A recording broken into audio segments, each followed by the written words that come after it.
Welcome to the Catalyst Sale Podcast with Mike and Mike. Sales is a thinking process. This podcast will help you learn about what works in sales, how to hone your skills, and increase your success. I'm your host, Jody Mayberry, and of course, I'm here with the co-founder of Catalyst Sale, Mike Simmons. Hello, Mike. Hey, Jody.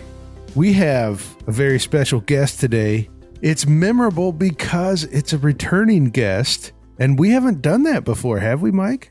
Nope, she is our first returning guest. Our first returning guest is Jennifer McClure. So she's been on the show before, but give us a little insight of why is Jennifer McClure back? I asked that in a nice way, Mike. Wow, I should have had prepared comments. Well, we can just skip that introduction and go right into Jennifer McClure then. We could go right into Jennifer McClure. Oh, hello, Jennifer. Well, hello there. Jennifer, we keep things professional on this podcast. I'm ready. I bet you have never had an introduction like that before. No, but I was just sitting here when you were about to say that I was a returning guest going, well, I need to know how many times I have to come back to win because I'm very competitive. So I'm immediately the winner, it sounds like. So I like that. I like to win. And so 2 times is the winner for that. You're always winning. Always winning. Well, Jennifer, it's great to have you back on the podcast. And what prompted the request to have you come back on a second time is I got myself involved in a Twitter chat by the time this thing goes live, it'll probably be a couple months back. And it was around gender pay gap.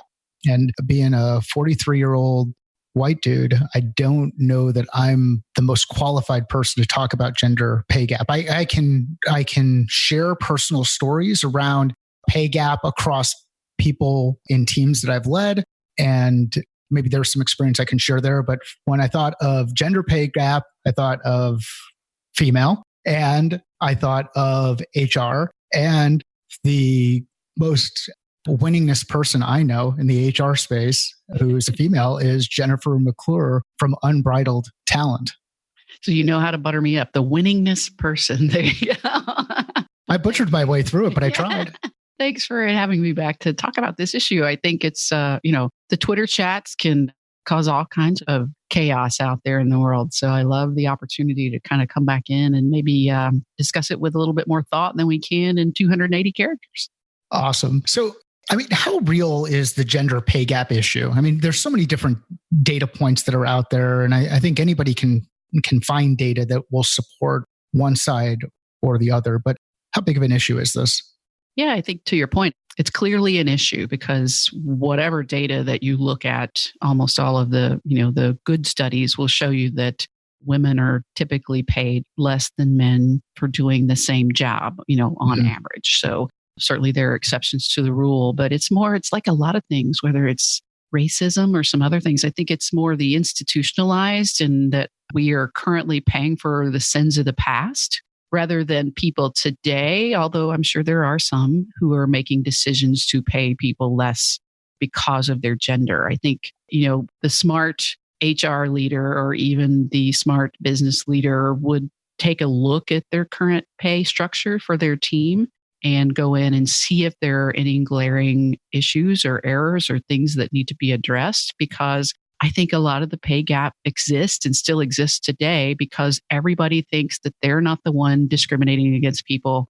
And, when they hire people, it doesn't happen, but they've never kind of gone back and looked at the whole issue and kind of taken a look at what actually exists in their organization. Yeah, it's kind of easy for me to say that I didn't think that this was an issue at a previous company that I was at, but I don't know. My lens into that was limited to the team that I had. I did not have access to historical data across the entire organization. So, like I said, I like to think that this wasn't an issue that we had, but if I had looked into the data with a higher level of detail, I might have found that we did. Mm-hmm. Well, again, from my experience, I'm a middle-aged white female who always was in charge of the pay structure or working with the leadership team to be in charge of the pay structure. And just from my own experience, again, I can tell you 100%, I've never worked in an organization where we said we're going to pay this person less because she's a female. But I can also tell you from my own personal experience that very early on in my career, my first job, I spent about 8 years in human resources with a Fortune 100 company and then moved to Cincinnati. Took a few months off thinking I was going to be a stay-at-home mom, but ultimately my son, 2.5-year-old, fired me. He wanted to go back to daycare. So he literally said, I want to go to daycare. Please put me in daycare. And so I then went and, looked for a job and found one that I liked. And they offered me less money and were very, I ended up taking the job because it was a great opportunity. And I did like the person who told me this, but I've never forgotten it. I said, well, that's $10,000 less than what I was making. And he said, and you're not working.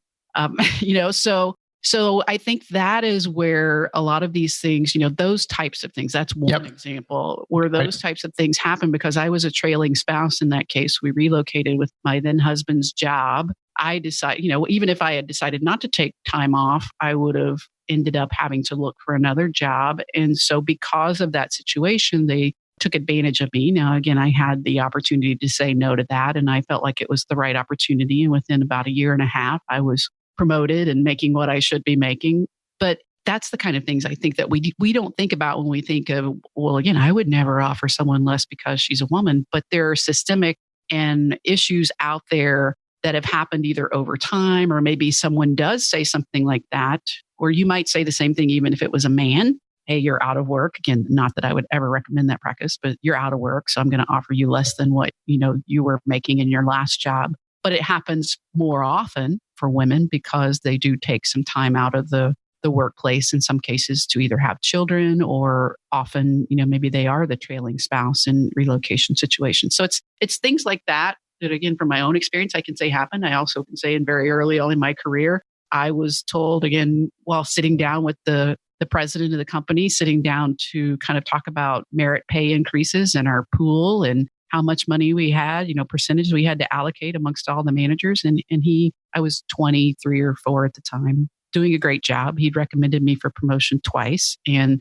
both times the parent company said no because I was too young. And then he would give me those notes to put in my personnel file. So that's great. I got to see exactly the conversation that was happening. But then we were sitting there talking about merit budgets and whatnot. And he literally looked across the table from me and he said, we only have so much money to give away here, Jennifer, to our top performers. And I know you're a top performer, but your husband works for Procter & Gamble, and I know he makes good money. So I'd like to offer you less and give someone else more. Wow. And I was young enough that I didn't know what to say to that. And that happened. So, again, that was almost 30 years ago that happened, maybe 25 plus years ago. But that's where I started out earlier saying we've ended up with systems. If I had stayed at that company, for example, and maybe 2 or 3 times been given less than I would deserved and my boss felt I would deserve because some weird reason that we could allocate that money elsewhere because I theoretically had access to cash, then over time I would be paid less than my peers because of that. So, and that's wrong, obviously. Both of those scenarios are wrong. But just those 2 examples going from my own personal experience, I think end up where we are in a lot of organizations through issues like that, as well as others, that women are often paid less than their peers for the same work. So let's talk about what we can do to fix it or address it at an individual level. So going back through this lens of the experience that you had a number of years back, knowing what you know now, how would you have handled the interview situation differently, or might you have responded to the requests that you received differently? Well, since we're talking about my personal situation, it may not be as applicable to everyone else. I took the job knowing that was not okay. Certainly, I sort of protested in the offer process, but he had an offer and I had the choice to refuse. I knew that I could show my worth and that, again, I mentioned that I'm competitive. Now you've challenged me to show you that I'm worth the money that I deserve. And I'm also I took a title change not because of anything related to not working, but that was the job they had available. It was an assistant manager role and I had been a manager.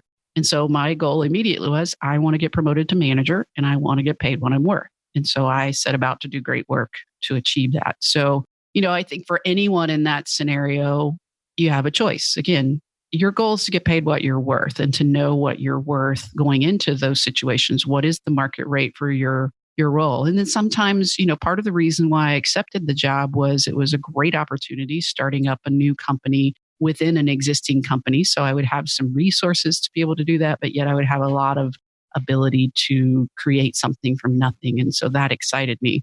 It was also a young Japanese-owned company. And so I wanted to, so there were a lot of reasons why I said I still want to take this opportunity, because I had 3 job offers at the time and I chose that one over the others because of all the whole things that go with it. So for an individual, I'd say know your worth, know what you're willing to accept on the whole, not just in terms of salary. Is the opportunity what you're looking for? And then make your choice and own your choice. For example, after I accepted the job, I didn't complain on the regular about that fact, because once I accepted his offer, there's no complaining anymore. To remind him once a month or once a year that he offered me less money, it's no longer his fault. It's mine if I accept it. So I think, own your choices and then do what you need to do to get paid what you're worth if you accept that, or go elsewhere. From the manager's standpoint, though, I think obviously it's a different time in the sense that it's very competitive for talent out there. And I think a lot of talented people won't accept that logic. And a lot of smarter managers won't say that out loud. So first of all, don't say it. If you can't say it out loud, don't do it. There's a reason why you can't say it out loud. If you are a manager or leader who inherits an organization and either you don't know or you're given the salary information for your people and you kind of look at their years of experience and their contribution to the organization and you see some glaring kind of issues, then I think you have to take it on yourself to set about fixing that. And fixing pay equity is painful because pay is such a private subject in a lot of ways, but yet people talk about it and it only takes one person to talk about it to upset everybody else. So let's just use an example. If you have a sales director that is a male who's making $60,000 a year with 10 years of experience in the industry and a good track record, and you have a female who's got 12 years of experience and a good track record, and she is also a director and she's paid $55,000, then at least on the surface, we know we need to move her up $5,000 plus in salary. And so right away, if the word gets out that we did that, then a lot of people are going to be upset that someone got a $5,000 quote raise. So you have to do it with care, but you also have to prepare a communication plan, I think, around that. Sometimes it might be, if it's more than one person, it might be that we tell the whole organization, or at least the sales organization, that we're going to be making some changes, that we've evaluated pay equity. We're looking at performance. We're looking at experience. We're looking at contribution, so that it's not just male, female, or any other kind of non-objective reasons. And that we're going to have to make some changes in order to create equity. And I think you can gain a lot of respect from your people for letting them know that you're doing that and then keeping the details of who gets what private. And if it does get out, as is often the case, that someone got something that someone else thinks they should have got, you've got to be able to be prepared to have those difficult conversations. Yeah, and there are a couple of things that you hit on in there that many of the managers that are out there are probably dealing with in the same scenario. They may have a certain percentage of the overall budget that they can increase relative to base compensation, as an example. This instance that you're talking about should be looked at as an exception to that policy. Let's just say that the allocation is a 3% increase across the entire team year over year. And historically, that might be spread out in different ways. And you figure out who's going to get a little bit higher percentage and who's going to get a little bit lower percentage. Hopefully, it's not because someone's husband works at or spouse works at Procter & Gamble, but it's based on merit, based on things that they're doing, based on trying to equalize some things inside the organization. But when you run into a situation where someone is making plus or minus 10% less than somebody else inside the organization, has similar experience, if not the same experience or even more experience, then there's some adjustments that need to happen. And those can happen in the context of additional conversations, bringing the data back inside the organization and say, here's a scenario that I've recognized. I'd like to be able to address it, and talk through different ways that you can address that inside the organization. I know that there, in instances, I've been able to find additional dollars or find either through promotion or through job change or through some other type of approach, be able to make those adjustments? Well, and a couple of things that came to mind as you were sharing that. Absolutely, that's what we need to do. But first of all, I would very much separate this kind of adjustment from performance, from the 2% or the 3% increase time frame. So it's not 3% plus, hey, we're also making you whole, because then it does kind of get all like muddied up in performance. Those types of adjustments need to be made once you recognize the error. And then it becomes, again, kind of outside of the normal compensation budget, outside of that normal structure. And I've had to do that, not necessarily for gender pay issues in the past, but when we recognized someone was out of whack, we've had to make an adjustment that wasn't budgeted for. And so the manager's role, or even in many cases, the HR leader's role, is to make the business case. If somebody doesn't just go, well, that's the right thing to do. Absolutely. Yeah, here, money. Hopefully that happens. But if it doesn't, it's on you to make the business case. And the business case starts, as you said, with data. So the data then is we need to look at, what we see as the glaring error, and we have to show that with data, that the women in our organization are paid X% lower than men. And here's the data to show that. Or here's what the market rate is for the position out there. And this person or these people are below that. Because then the second piece of that business case becomes, what is it going to cost us to replace that person if they leave to take a job at another company for what they ultimately should be paid?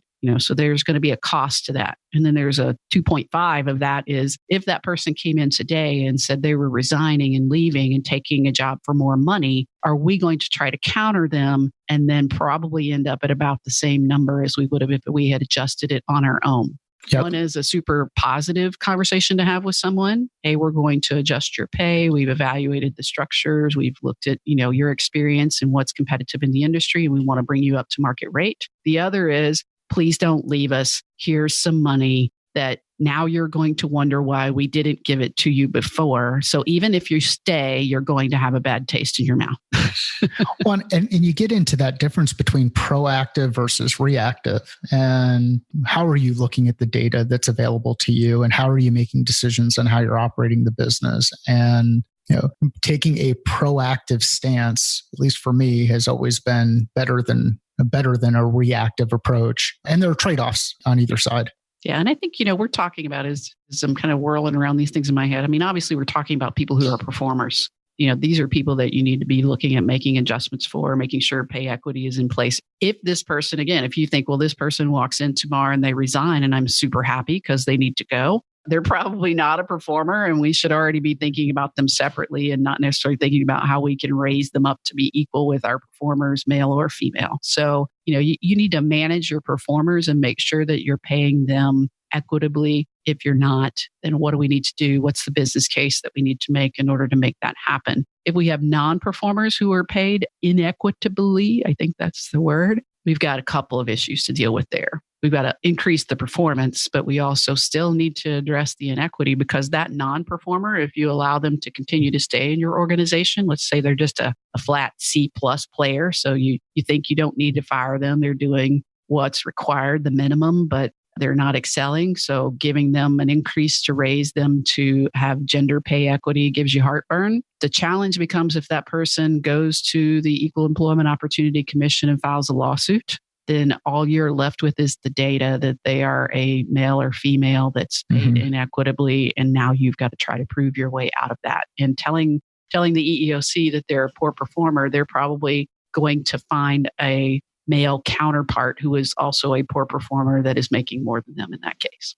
So it's going to cost you a lot more money. So on the piece that comes to mind for me is, and at least I'm thinking about it from a go forward perspective, or let's just say I'm in your shoes 15, 20 some odd years ago. I'm going through the interview process. How do I prepare for that interview process from negotiation standpoint, when thinking about my worth, when thinking about expectations around compensation, when having the conversation with whether it's a hiring manager or might even be with a recruiter as you're negotiating with the recruiter? How do I prepare for something like that? The first step is to know your worth. So that's going to involve research on your part. And that's kind of the frustration I think a lot of recruiters and hiring managers have with candidates is that they come in. Obviously, nobody wants to say the number first. So they ask what your salary range is. You ask what their past compensation is. Nobody wants to give a number because it sets an expectation right off bat. I would much rather a candidate come in and have done some research, first of all, on their own history. What are they making now is relevant to the conversation. What is the market rate or what is the competitive going rate for a person with their skill level and experience? What are, if they're entertaining multiple job offers, they should know kind of what already they're in the ballpark for.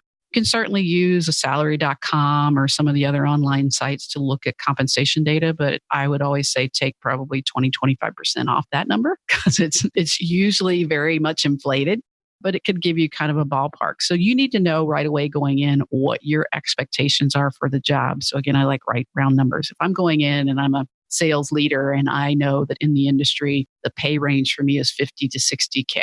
Then hopefully I still get them to tell me what their salary range is first. But, I've got to be prepared to put out a number that if I'm making 22K, I got to have a really good story to say, well, I think I'm worth 50 to 60. But it really comes from negotiating from a position of power. And so the power comes with information. And when I know what I'm worth and what I'm willing to accept or what I'm willing to walk away from, then it's a much easier conversation from both sides. If I come in and I'm expecting 50 to 60K and you tell me your salary range is 35K, then we're not a match. And, we could maybe have a discussion and the really creative candidate might create a job for themselves out of that.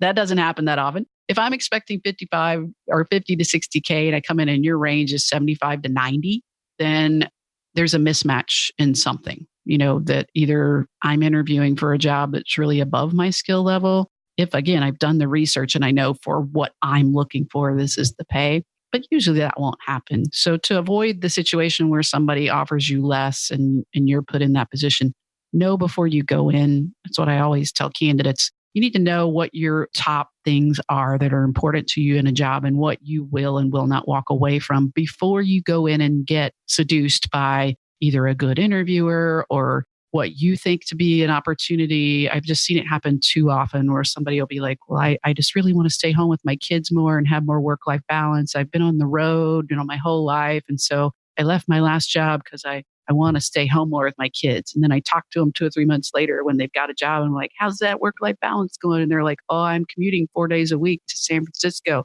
like, why? And they're like, well, I thought I wasn't going to get a job. So know your worth, know what you're looking for. And then in terms of negotiating for it, you guys are sales guys, or the salespeople know that. But negotiation, again, comes from a position of power. When I can come back to you with data and say, well, based on my research, this is what I found is, traditional for my position in this industry and based off my experience and my accomplishments, which I'm happy to share with you, I think I'm worth this. I'd be really impressed by a candidate that did that. And I would be hesitant to lowball somebody that comes in confidently with what they're worth. And as you think of these trades that you have out there and you think of your own individual priorities that you have, one of those priorities might be the flexibility to work from a home office. Another priority might be interest in travel. Another priority might be being in a specific vertical. Or the other priority might be moving from one type of role in an organization into another role inside an organization. Let's say I want to move from sales into marketing, or I want to move from learning into sales, or I want to move from product into sales.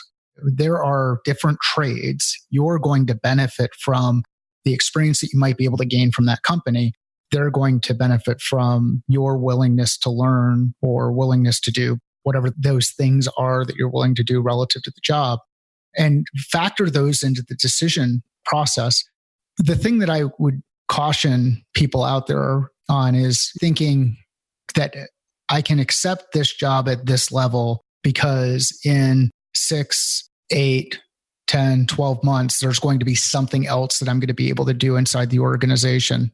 It's a bet that you can place based on your individual success and your individual determination, but don't let that cloud your approach to what you're doing in this role that you've been hired for. Don't let that short time viewpoint get in the way of the success that you have in that position that you accept inside the organization. Also keep in mind, there are some caps on what you can earn inside an individual organization. They may have an internal cap of not allowing someone to get a year-over-year increase of more than 20%, just because that's their arbitrary number inside their organization. You may be in a better position to move to another organization. I know Jennifer shared a story about how she knew she was confident in her abilities to win and move forward inside the organization. But remember, they're hiring you for a role. Go in and do that role really well. Let your work stand for the role that you've done,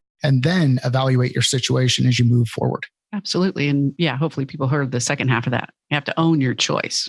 I never mentioned again that I accepted a job offer for less than what I was making because I had to own that choice. And then I had to take responsibility for creating my own opportunities. But to remind people over and over again, I can do more, I should be doing more, why am I not doing more? You have to earn the right to do that once you step into the organization. And again, own your choice and don't blame other people for it. Yep. And so one of the other things that came up in this chat that went on back in April was the idea of building business acumen, building financial acumen, and understanding general business strategy. And I know the last time you were on the podcast, we talked about gaining business acumen from an HR perspective, and people can go back and listen to that episode. But when you think of those three areas, business acumen, financial acumen, and general business strategy, what comes to mind for you, Jennifer? Understanding what the biggest problems are that the business has to solve. So whether you're in HR, whether you're in sales, whether you're in marketing, we tend to create goals and objectives for ourselves based off of what we see as the accomplishments in our role, rather than saying, what are the strategic objectives of the organization? What are the challenges and opportunities for the organization? And then how can I help solve those problems? So if I'm a HR leader, for example, how does HR facilitate growing top line revenue by 10%? If that's the organization's strategic goal. So the business understanding and the business acumen is, if I can't immediately kind of draw that straight line to what I can do to support that, then I need to start going around and talking to the functional leaders of the departments and saying, what are the biggest challenges that Mr. VP of sales or Ms. Marketing VP that you have with your team in achieving 10% top line revenue growth for the organization? And I need to listen to what their challenges are that they're facing or what opportunities that they see. And I need to find ways, again, if I'm the HR leader, that I can help them through. More often than not, it's going to be, well, I need to have the right people, or I don't have enough people, or my people don't know how to do this, or some kind of technology that we need. There's a lot of things you'll hear if you're having those strategic conversations with the leaders of the departments who are responsible for achieving the organization's strategic goals and objectives. You'll hear ways that you can help them meet those challenges and solve those problems. And then those should be your objectives. Yes, you might need to implement a new performance management system or make sure that open enrollment goes smoothly or that people are paid on time. But that's the nuts and bolts, the tactical stuff. If you want to be working at a strategic level, if you want to understand the business and how you can be valued as a person who creates value in the business, then you got to be solving business problems and making sure that the organization's hitting its strategic objectives. And you got to see a clear path from your role to doing that. I think one of the keys that resonates for me and what you just shared there is ask questions and listen. Yes. So as you try to determine who are the people that you can ask those questions of, and you're trying to expand your network inside the organization, are there some recommendations that you have on doing that? Because I would imagine in a position where, let's say my background is not on the financial side of the business. So for me to have a conversation with a CFO or a controller or somebody in the finance team about the financial side of the business might be a little bit uncomfortable. I don't want to ask a stupid question. I want to prepare. I want to make sure I'm not wasting the other person's time. So do you have any recommendations on building a network inside the organization to support those questions? I mean, there's two birds to kill with this one stone. Number one, there's no stupid questions when you are sincerely seeking to try to help someone else be successful.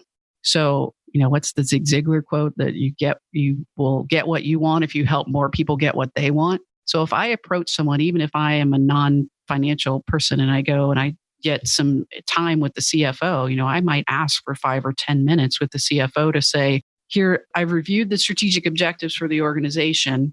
What are the top 3 challenges that you and your team are facing in meeting those objectives? That's not a conversation where I have to have any expertise in finance. I want to hear what he or she says that are the biggest challenges that they see for them and their team to meet those objectives. So I don't have to be smart about it. 5-10 minutes, that's all I need. I need to listen to what they're saying, and then I need to talk to other people as well so I can go back and connect the dots to where I can have the most value creation. Most leaders will give you that time if you approach them with, basically, I'm looking for how me and my team can help you succeed. Tell me where you're struggling so that I can identify ways that I can help you succeed. So that's nothing about me. That's nothing about my department. That's nothing about my functional area of expertise. Regardless of what area they're in, if they truly believe, and that's relationship building 101, if they truly believe that I'm here to help them be successful, then I've done 2 things. I've built a stronger relationship. And if I ultimately help them do that, man, I've created some real influence for myself. So for me, I'd be looking at who are the people that are bonus eligible? Who are the people that are getting bonus payments based off whether or not we should achieve the organization's objectives? Then I want to know what they see are the obstacles to achieving that, because they're personally motivated and they're also personally compensated on whether they do that. And again, if I can help them achieve that, then I'm working on the biggest problems in the business. And I'm also gaining influence and building relationships by doing that. It's awesome. And it's a good carryover into another, just a chat that we had on Twitter just a little bit ago around networking or requests to connect and some of the really bad habits that are out there on LinkedIn. So if you don't mind, I'd like to just shift the conversation from the gender pay gap and ways that people can address it and questions that they should be asking and just the mindset that you should take as you go through the interview process to this idea of networking with others that are outside of the business. And many of the things that you talked about related to networking inside the business also apply. But what are some of the things that you're seeing in LinkedIn today that are driving you nuts related to requests to connect? Well, how long do you have, Mike? The biggest beef that I have is probably, maybe some of your listeners are using this tactic. I guess there are now tools and software available where you can basically have a CRM system inside your LinkedIn network. Some of that might be the LinkedIn Sales Navigator product, but I think there are also external tools. Somebody pitched me one today, not on LinkedIn, a friend. And I was like, no, I'm not doing that. I'm not automating my responses to my network, but I am seeing them more and more. And yep. I beefed about this on Twitter the other day, where there's just an explosion of people out there that their LinkedIn profiles, say they help coaches and consultants, triple their business and get more clients and whatever. And I'm like, what happened? Did I miss something where now everybody used to be a life coach. Now everybody's a person who helps coaches get more business. And they're all using the same tool. So I, reluctantly maybe go ahead and connect with them because I like to believe that, people are good people and this person's not going to spam me. And instantly, maybe not instantly, maybe within a day, I get an email that says, hey, Jennifer, thanks for connecting. I've looked at your profile and I found, 3 or 4 things that I think I can help you with. I'd love to schedule a call. How's Monday? That's not you. That's an automated message. And what's funny is I just before this call got on and was going through my LinkedIn inbox because I'm desperately trying to get it to 0 because I have trouble getting it there. And I guess her system spit out 2 of those emails right in a row. Now, yesterday when I connected with her, I was like, I know I'm going to get an automatic email, but I'm a glutton for punishment, so I'm going to go ahead and do it anyway. Well, yep, I got the automated email, one right after the other. So it's obvious it's not her. So on LinkedIn, I still believe, and I may be old-fashioned, and I know CRMs are a good thing. And I certainly have systems for follow-up where I use canned responses that I personalize, et cetera. But I just don't like any system that takes the human connection out of the process. If you are doing something that makes your relationship building and networking easier because you are trying to do it at scale and at volume, I almost would argue that that's not relationship building and networking. That's marketing. And there's a difference. There is a difference. And if someone is teaching you a new tactic that will help you communicate at scale to all of these people that you want to connect with, realize they're probably teaching that to many others. And before you know it, your outreach methodology or approach or this cool new thing that you're working on is the same one that most of the same people are getting from every other rep, whether it's in your vertical or outside of your vertical. So just realize that networking doesn't happen at scale. Another one that very similar. And again, I do this in a way too, to the right people, hopefully.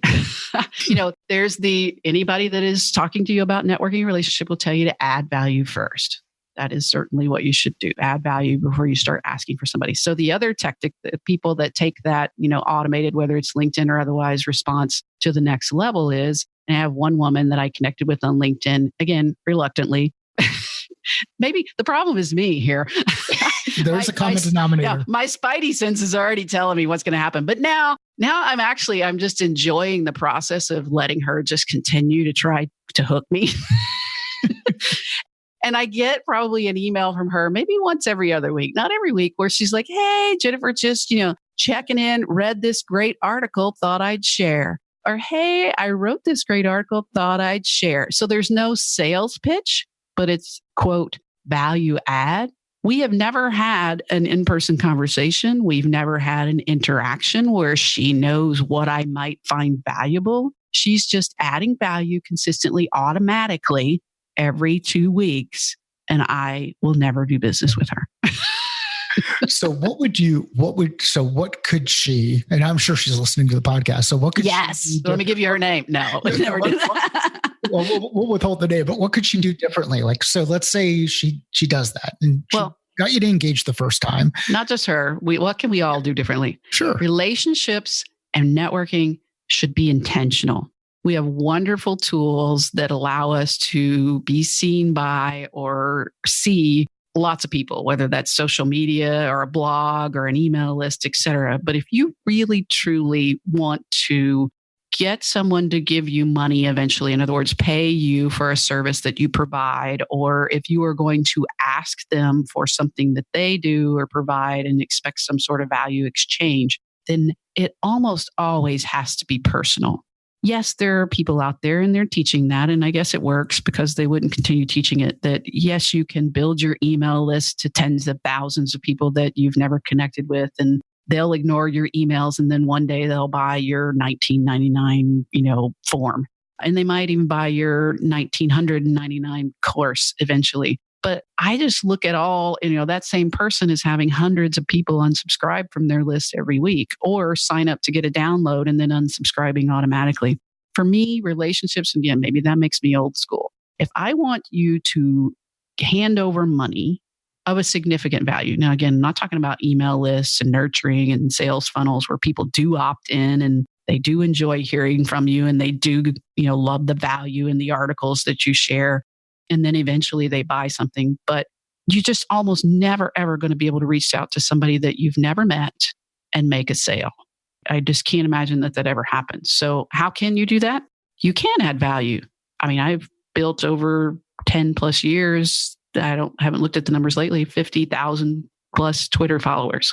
What that ultimately means is maybe 500 people actually pay attention to me out of that, because either they're using the same tools that I'm using to filter lists or they're no longer using Twitter or whatever. But out of that number, there's some number of people that appreciate the fact that I share articles about leadership, that I share articles about talent strategies, that I share articles about my journey, that I share pictures of my horses, So they're, quote, getting to know me through me sharing what I do in my life in a way that hopefully adds value or entertainment or just a connection point.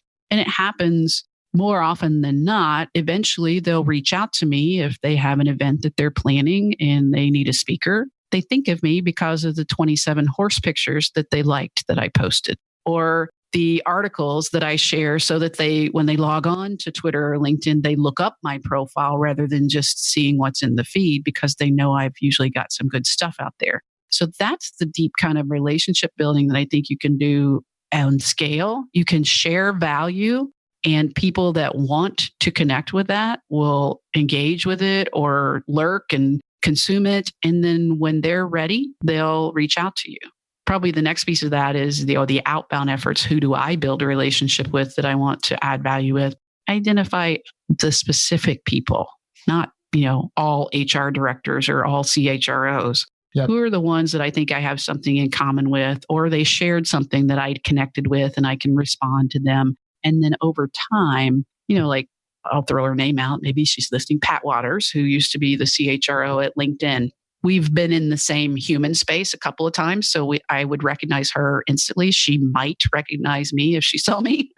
So we've had like a pleasantry conversation. But she follows me on social media, and I would feel comfortable because she has engaged enough with my content that I've shared online. I've been to enough of the talks that she's given at conferences and tweeted what she shared, and then she's followed up afterwards and said, thanks for sharing. I feel like I could probably reach out to her if I wanted to. She's now at a company called ServiceNow. If I in some way needed something from her, I feel like she'd probably take my call because she knows my name. She knows of me. I've added value in some way to her. I've helped promote her, not through any desire to do something for myself. I love the stuff that she's spoken about, and I've shared her message. So, that's where I think I could leverage that if that ever needed to be leveraged in the future. And when I say leverage, mean that I could have a conversation with her, and then it would be up to me to see if what I have is what she needs. Anything you're worth doing usually takes time. And these are things that over time, this is a relationship that you've built over time. You wouldn't have been able to do that at the first engagement, or it would have been. No, I couldn't be like, connect with her on LinkedIn. Hey, CHRO of LinkedIn, can we have a chat? Here's a link to my calendar. She'd be like, I'd like to share some interesting insight that I have about the HR community. Let me send you an article I wrote once a week. So I think just a couple of things, and Jennifer, thanks for humoring me with the conversation there. I think a couple of takeaways. One, operate with really good intention. Two, operate without the expectation that there's going to be something in return. And three, continue to do the work over the long period. Over time, you'll realize who your message is resonating with, and you'll realize who you've got some similar interest with and how those things kind of come together. Although I am not really interested in horses, I am following the pictures and how you continue to go through and demonstrate that you're still alive each day because you keep taking a picture each day of the year. It's proof of life. That's what it is. Proof of life as you count down. So, Jennifer, anything else that you want to chat about as we kind of wind down the conversation? Well, I think, again, just kind of summing up what we've chatted about, whether it's pay equity issues or knowing your worth as a candidate or even building relationships and networking. As you said, it really comes down to, it's up to each of us to be, intentional is kind of like the word of the last 2 years. Authenticity was before that, but transparency.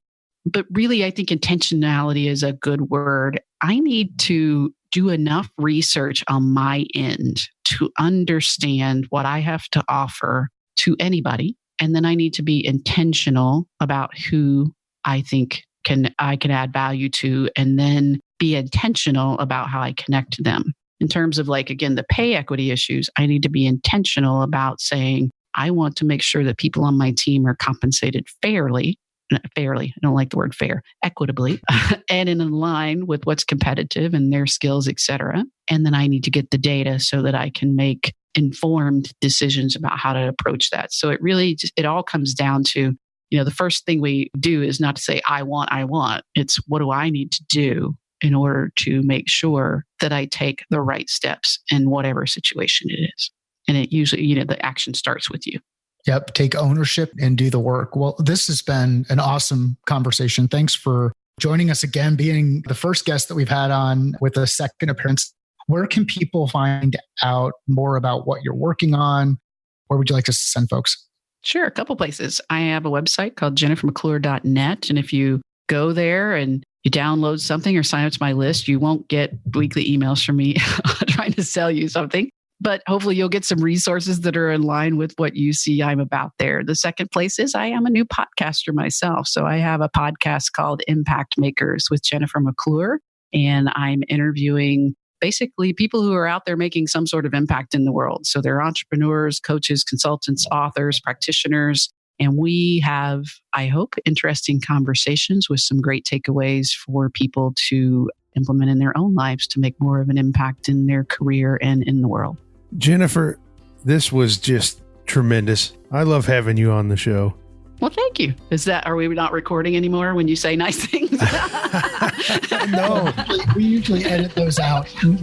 Yeah, we don't want anyone to know what we really think. No, it's after we stop recording. That's when we say the bad things. Oh, okay. Well, Mike certainly made a good choice having you as our first returning guest. So I'm so happy about that. And certainly do check out Jennifer's podcast. I enjoy it so much. She's doing a wonderful job. Thank you, Mike, for this great interview. And thank you, Jennifer. And thank you for listening to the Catalyst Sale Podcast.